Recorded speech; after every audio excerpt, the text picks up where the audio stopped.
Major strengths of our manufacturing process here at Weldaloy come from several facets. First and foremost, probably the people.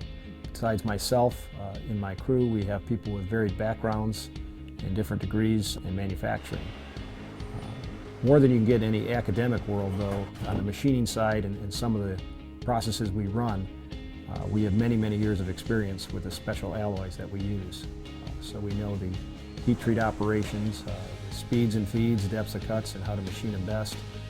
We have a pretty good company in that we are committed to continuous improvement and capital investment, both in growth and replacement capital. As of August of this year, we went from a formal paper MRP type system, travelers on the floor, to paperless with all the additional information and specs we're putting into the new ERP system and the process routings. It's going to cut down on variation or interpretation of things on the floor. So by taking out that variation, we're locking that process down so it's more repeatable in the paperless routings.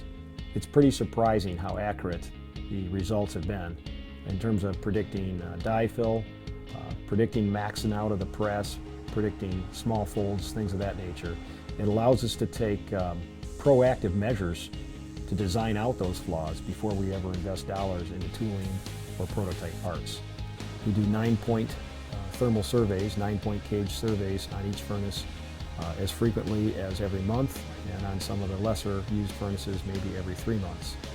And based on those results, we are striving for Class 3 AMS 2750 ratings on most of the furnaces. In terms of our vertical integration, some companies may just forge or heat treat metal, may outsource various aspects such as rough and finish machining, even CMM inspections. Here we have everything from the raw stock, various different alloys that we stock, even various customers that we do toll work for, we stock their material. We saw that material with a myriad of different sizes of saws that we have. We're continually upgrading and revising those. Down to forge the traditional forge hammers. We have 4 hammers of different sizes, and we also have the 2,000-ton press, which gives us the flexibility to do very small parts to very, very large parts. From there, we go into heat treat. We have some large furnaces. We're able to heat treat the non-ferrous materials that require it. That's not outsourced. It's completely in-house. From there, we go into our rough and finish machining. We have lathes capable from doing very small parts, bars in the 2-3 inch range, up to rings in the 75 to 78 inch outside diameter range.